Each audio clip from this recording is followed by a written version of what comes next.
Ever wondered how we went from small, roaming bands of humans to sprawling cities and massive civilizations? It wasn't an alien invasion or a magical event. It was a revolution, but not one fought with swords and shields. It was a revolution of seeds, soil, and sustenance. This is the story of the agricultural revolution, the single most important transformation in human history. For hundreds of thousands of years, our ancestors were hunter-gatherers. Their lives were a constant search for food. They followed the herds, gathered whatever fruits and nuts were in season, and lived a nomadic existence. Life was tough, uncertain, and entirely dependent on the whims of nature. A bad season, a failed hunt, these could mean disaster for a small group. Their world was vast, but their communities were tiny, constantly on the move, carrying everything they owned on their backs. Then, around 11,000 BCE, something incredible began to happen. The last ice age was ending, and the world was getting warmer and wetter. In a region we now call the Fertile Crescent stretching from modern-day Egypt through Iraq to Iran, our ancestors started to notice something. They saw that the seeds they dropped from wild grasses, like wheat and barley, would sprout and grow into new plants the next year. It sounds simple, but this observation was the spark that would ignite a global transformation.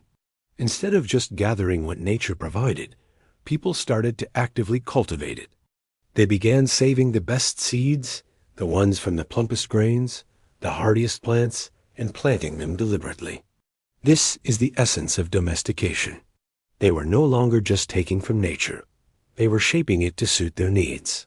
Year after year, generation after generation, these wild grasses were slowly transformed into the high-yield cereal crops we recognize today. Wheat, barley, rice in Asia, corn in the Americas, sorghum in Africa around the world. Different peoples began to master the art of farming. But it wasn't just about plants.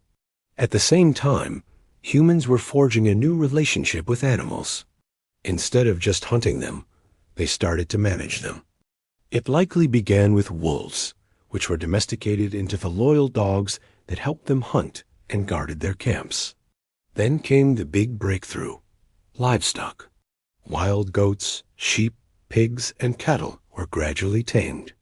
Why chase a wild auroch when you could keep a herd of domesticated cattle nearby? This provided a reliable, on-demand source of meat, milk, wool, and leather.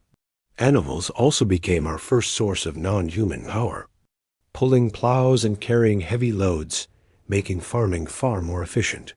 This shift from hunting and gathering to farming and herding is what we call the Neolithic Revolution, or the Agricultural Revolution, and its consequences were earth-shattering. For the first time in human history, people could produce a surplus of food.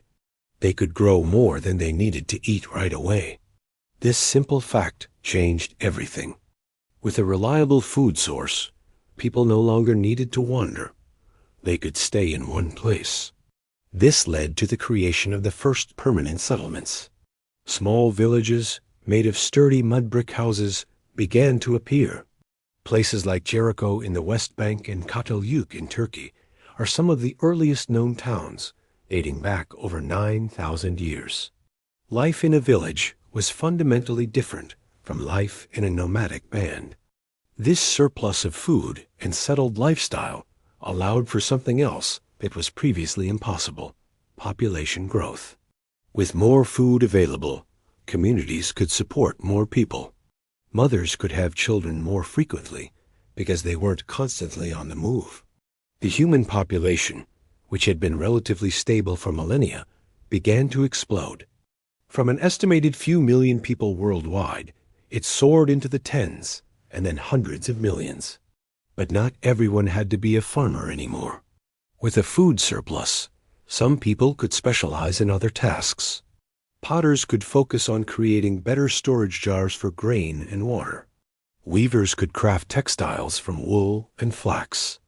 Toolmakers, or flint knappers, perfected their craft, creating sharper sickles for harvesting and better axes for clearing land. Priests and shamans could dedicate their time to spiritual matters, developing complex rituals and belief systems to explain the world and ensure good harvests. This specialization of labor was the next crucial step. It led to innovation and trade. One village might be known for its excellent pottery, another for its high-quality flint tools. They would trade with each other, exchanging goods and, just as importantly, ideas. This interaction accelerated progress and created more complex social structures. As villages grew into towns, and towns grew into the first cities, new challenges arose. How do you manage thousands of people living together? How do you distribute the surplus food? How do you settle disputes? To solve these problems, early forms of government emerged. Chieftains and councils of elders made decisions for the community. Laws and social rules were established to maintain order. The concept of ownership also changed dramatically. Hunter-gatherers had few personal possessions, but farmers had land, houses, livestock, and stored grain. The idea of private property was born, and with it, social hierarchy. Some families, through skill, luck, or force, accumulated more wealth and power than others, creating the first divisions between the rich and the poor, the rulers and the ruled. To manage all this complexity, to track grain surpluses, record laws, and manage trade, our ancestors needed a new tool. This need gave birth to one of humanity's greatest inventions, writing. Early writing systems, like cuneiform in Mesopotamia, started as simple pictographs to record transactions. Who owed what to whom? How much grain is in the storehouse? From these humble beginnings, writing evolved into a powerful tool for recording history, literature, and knowledge. So the next time you eat a piece of bread, think about its incredible journey. It started not in a factory, but in the hands of our Neolithic ancestors some 11,000 years ago. Their decision to plant a seed was the single most consequential act in human history. It allowed us to settle down, multiply, specialize, and build. It gave us cities, governments, writing, art, and science. It was the moment we stopped simply living in the world and started to build our own. The agricultural revolution wasn't just about farming. It was the dawn of civilization itself. Thank you so much for watching.